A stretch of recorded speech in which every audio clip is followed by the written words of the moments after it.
উত্তরবঙ্গের একটি প্রসিদ্ধ গান আছে, ও কি গাড়িয়াল ভাই হাঁকাও গাড়ি তুই চিলমারির বন্দরে রে।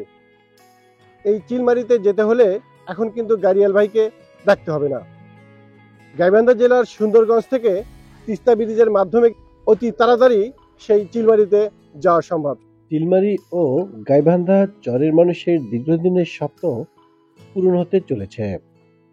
বর্তমানে সেতুর কাজ প্রায় সম্পূর্ণ, শুধু উদ্বোধনের অপেক্ষায়। সেতুটি চালু হলে দুপারের মানুষের নতুন দিগন্ত উন্মোচিত হবে। অনেক কিছু সুবিধা, পারাপার এবং অন্য মানুষেরও পারাপার ভালো সুবিধা হবে।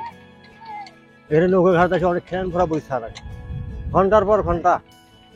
এখন আর বৈশা লাগবে না, 5 মিনিট পর পর আপনার দায়িত্ব পাবেন আসবে। এই সেতুর মাধ্যমে কুড়িগ্রাম জেলার মানুষের একটি নতুন সম্ভাবনার দ্বার উন্মোচন হবে। রাজধানী ঢাকা যাওয়ার জন্য অর্থ ও সময় দুটোই বাঁচবে। এই নদী পার হয়ে চিলমারি যেতে সময় লাগত 2 ঘন্টা, সেই নদী পার হবে মাত্র 5 মিনিটে। বর্তমানে কুড়িগ্রাম জেলার মানুষ রাজধানীতে যেতে হলে রংপুর হয়ে যেতে হয়, তাতে সময় ও টাকা দুটোই বেশি লাগে। কুড়িগ্রামের উপজেলাগুলি থেকে গাড়ি আসবে, এই পথে ঢাকা যেতে পারবে। তারপর আমাদের গাইবান্ধা এলাকার আমরা যারা আছি আমাদেরও সুবিধা হবে। যেমন চিলমারি কুড়িগ্রামে যেতে গেলে আমাদের নৌকা পাড়ি দিয়ে যাওয়া লাগতো, সেটা আর লাগবে না। ব্রিজ হয়ে গেলে আমরা ব্রিজের উপর দিয়ে যেতে পারবো। সুন্দরগঞ্জ হরিপুর তিস্তা সেতু চালু হলে চিলমারি হয়ে সুন্দরগঞ্জের ভিতর দিয়ে ধাপের হাটে পৌঁছাবে গাড়ি, ফলে সময় বাঁচবে প্রায় 3 থেকে 4 ঘন্টা।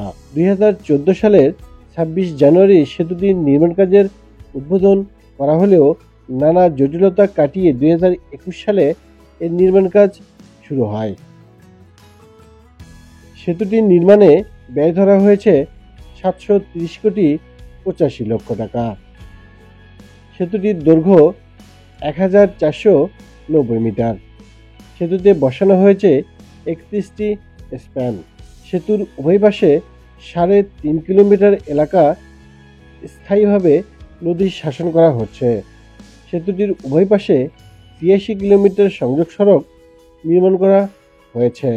এই তিস্তা ব্রিজ যদি উদ্বোধন হয় তাহলে এই এলাকার মানুষের যে দীর্ঘদিনের স্বপ্ন সেটি কিন্তু পূরণ হবে। এলাকাবাসীর সাথে কথা বলে যেটা জানলাম যে এই নদীটি কিন্তু পার হতে সময় লাগছিল প্রায় 2 ঘন্টা। এই ব্রিজটি উদ্বোধনের মাধ্যমে এই নদীটি কিন্তু তারা মাত্র 5 মিনিটে কিন্তু পারাপার হবে। সেক্ষেত্রে সময় এবং অর্থ কিন্তু দুটোই বাঁচবে। ফলে স্থানীয় এলাকাবাসী তথা দুটি জেলার যে মানুষের যে স্বপ্ন সেটি পূরণ হবে এবং পাশাপাশি আর্থসামাজিক উন্নয়ন হবে দুপারের মানুষের, সেটি কিন্তু স্থানীয় এলাকাবাসীর স্বপ্ন।